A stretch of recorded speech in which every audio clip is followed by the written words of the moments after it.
Voy a dar lectura a mi escrito.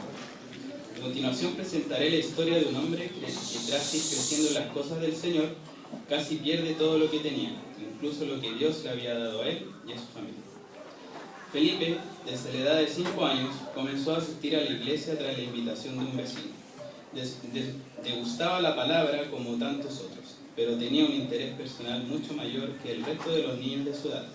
Su motivación era Cristo y su iglesia.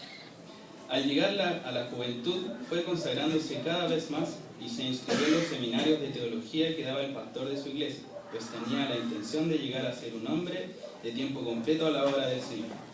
Salió con gran éxito, era el mejor de su clase en el seminario. Había conseguido lo que quería. Ya cuando era adulto, conoció a su esposa con la que tuvo 3 hijos.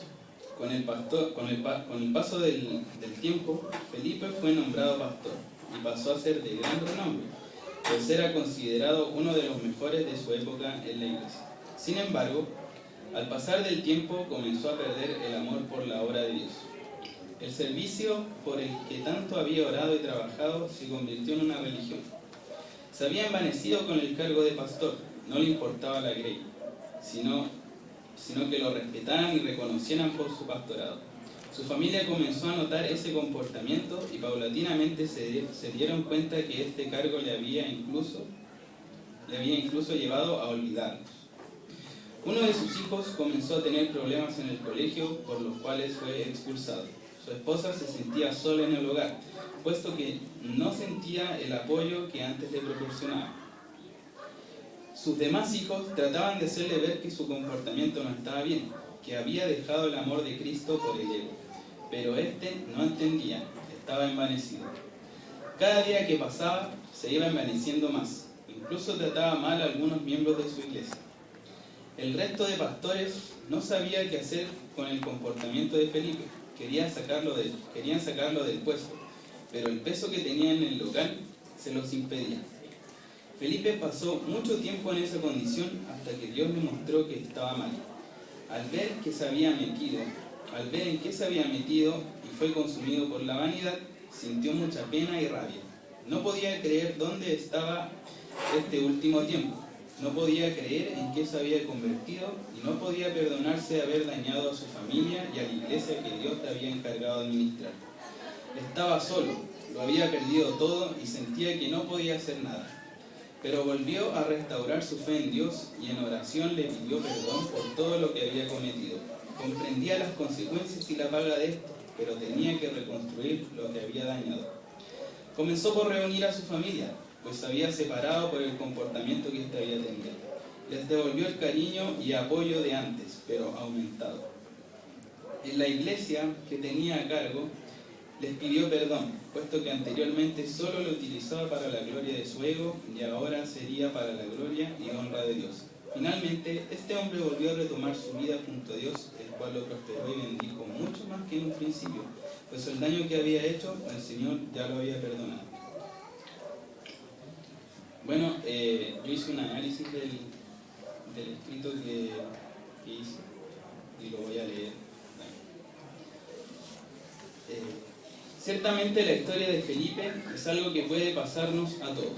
Sus intenciones iniciales eran buenas, pero le ocurrió el problema que tenía la iglesia de Corinto, los cuales, teniendo muchos dones, se envanecieron con ellos.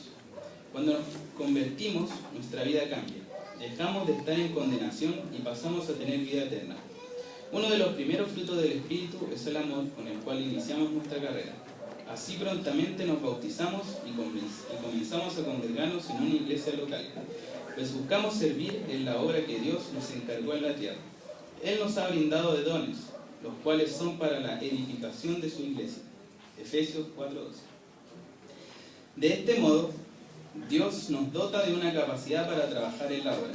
Felipe tenía el don de pastor, pues le gustaba y se esforzó por trabajarlo. Sin embargo, cayó en buscar su propio reconocimiento más que en hacer la obra. Dios nos ha dejado un mandato en su palabra: hacerlo todo para la gloria de Dios. Corintios 10:31. Por tanto, debemos estar atentos a no caer en estas situaciones. He oído sobre ministerios en iglesias que se tornan una competencia. tales como quien predica mejor, quien canta mejor o quien es más espiritual. Es verdad, hay hermanos que se destacan en el proceder del don que les fue dado, pero debemos procurar revestirnos de humildad. Primera de Pedro 5:5. Lo que le fue pasando a Felipe es tremendamente peligroso. Cada vez que tomamos una decisión de hacer algo para el Señor, debemos ponerlo en oración y reflexionar. ¿Por qué quiero hacerlo? ¿Para qué quiero hacerlo? Ya que todo lo que hagamos debe ser para la gloria de Dios, y no por quedar bien con los hombres o para sobresalir de los demás. Por lo tanto, debemos ser responsables con lo que Dios nos ha dado. Esto implica cuidarse de las aprobaciones de terceros, que no son del todo malas, pero si no tenemos la suficiente madurez espiritual, pueden jugarnos en contra y sucedernos lo que a Felipe. Si tenemos talentos musicales, debemos ocuparlos para su gloria en alabanza. Si tenemos buena labia, ocuparla para los sermones. Si tenemos conocimiento bíblico, ocuparlo para la enseñanza, siempre cuidándonos de la exaltación humana. La obra requiere dedicación y cuidado, pues estamos expuestos a que nos envanezcamos y se nos vayan los humos a la cabeza.